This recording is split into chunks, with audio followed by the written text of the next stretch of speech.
One of the most popular attractions at the Cable Show 2010, by far, is My World, a 27,000-foot extravaganza displaying some of the remarkable things that can be done with a connection to a cable network plant.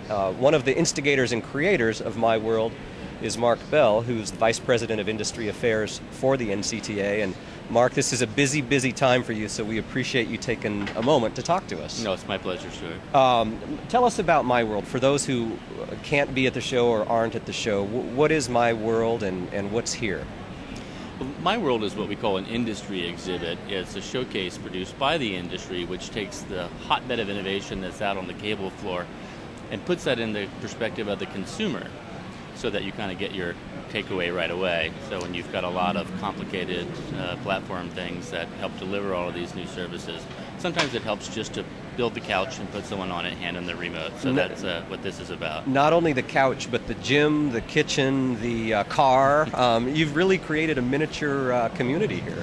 Well, Cable has built a platform, a powerful platform that enables products and services that apply to each of these areas. Whether it's the home, the gym, whether you're learning or whether you're just traveling to another city. And Cable enables all the things you need to do in those areas. Represented here.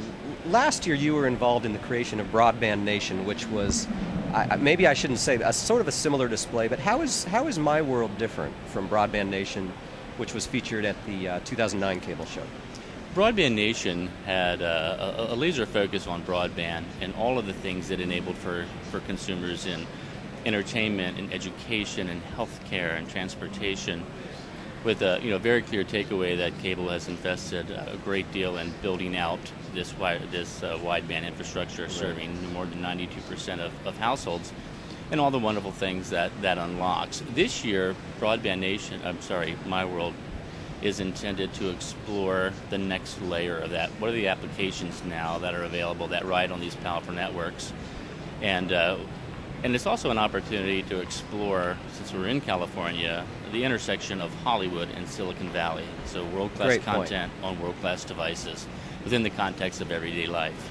As you stroll around here, it's an exhibition that invites you to linger a lot because there's a lot to see. But I mentioned even the gym. What else are people interested in, or what's compelling in your view as you talk to people who are here?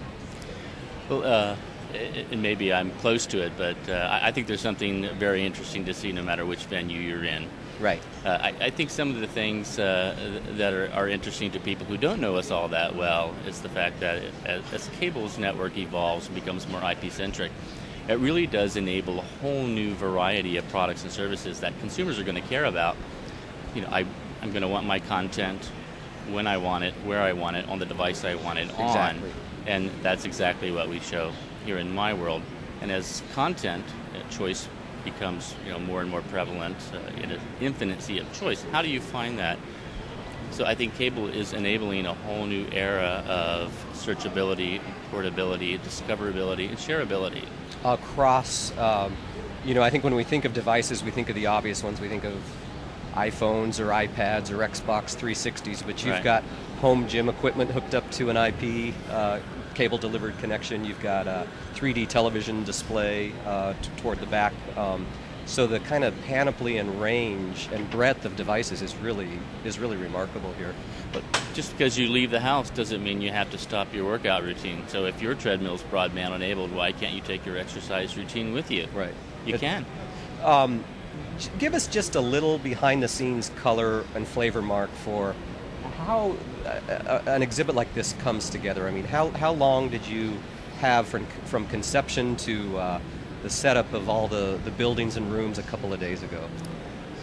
I would say in October of last year is when we convened our first advisory group. We looked to the industry to give us direction on how these things come together.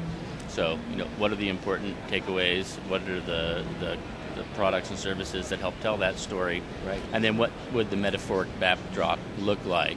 And you've styled it almost as a Hollywood studio-style backlot, which is way cool. We did. We took a lifestyle environment which seems to work pretty well for storytelling, and we put that within the broader context of a Hollywood studio.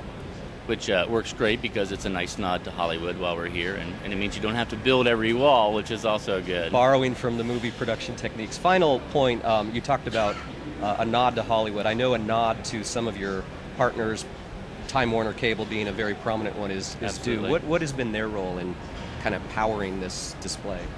Well, as the local cable operator, they're responsible for providing the video package. They've also put together a very, very fast, high-speed internet connection, so they've bonding DOCSIS channels to provide incredible download speeds. Yeah, so all of the connected stuff we see here is powered by a real cable plant. It is. The 3D television is even delivered live over the Time Warner plant, so they've become a very important partner in helping us tell the story.